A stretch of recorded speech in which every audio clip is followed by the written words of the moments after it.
Hello friends, आपका एक बार फिर से स्वागत है आपके यूट्यूब चैनल आकांक्षा ट्यूशन में, जहां पर आपको अरिहंत नवोदय क्लास 6 का कंप्यूटर सॉल्यूशन मिलता है।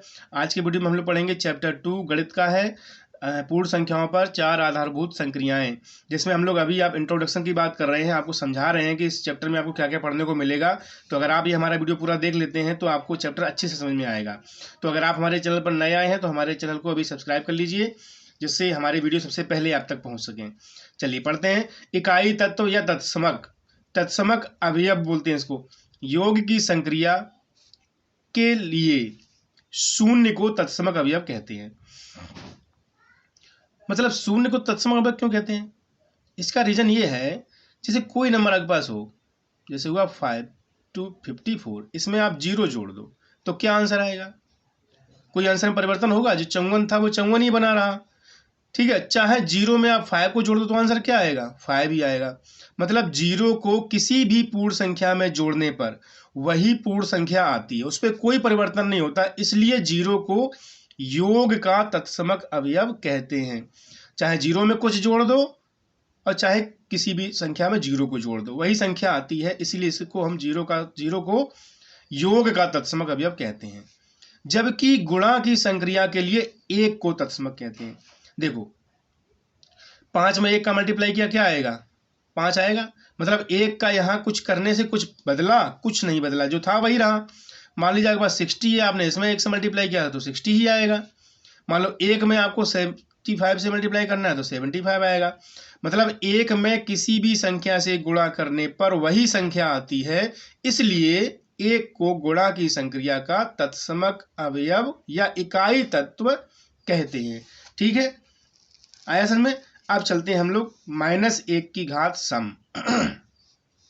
क्या मतलब हुआ? आपके पास एक क्वेश्चन इस तरीके से आएगा कि -1 की पावर 56, इसका आंसर बता दो क्या होगा। देखो, ये 56 जो है, मैंने आपको बताया था ऐसी संख्याएं जिनमें इकाई का अंक, ये इकाई का अंक है, ऐसी संख्याएं जिनमें इकाई का अंक 0 हो, 2 हो, 4 हो, 6 हो या 8 हो, उन्हें हम सम संख्याएं कहते हैं। तो अगर यहाँ पर -1 की घात, इसको घात बोलते हैं, इसको आधार बोलते हैं, तो घात पे 56 लिखा हुआ है जो कि एक सम संख्या है।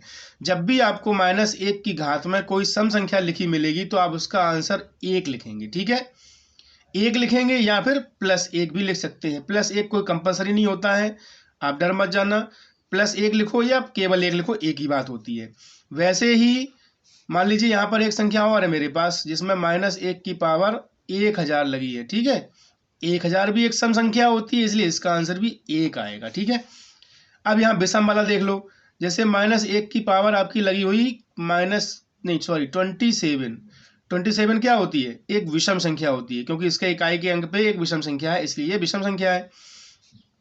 तो इसका आंसर -1 आएगा। ठीक है, हमारे पास एक एग्जांपल और है, -1 की पावर 999। ये क्वेश्चन बहुत पूछा जाता है, वेरी इंपॉर्टेंट क्वेश्चन है ये, वेरी इंपॉर्टेंट।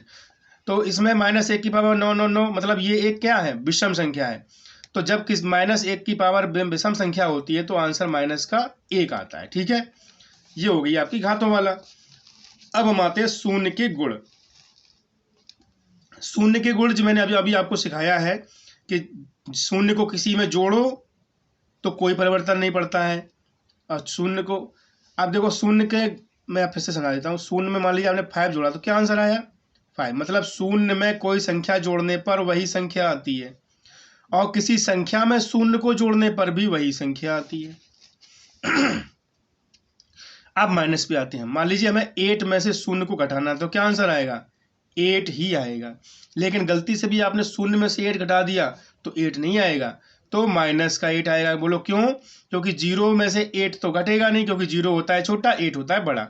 जब दो नंबर आपके पास ऐसे हो कि छोटे में से बड़ा वाला नंबर घटाना हो तो माइनस में आंसर आता है। ठीक है, ये हो गया 0 का गुण।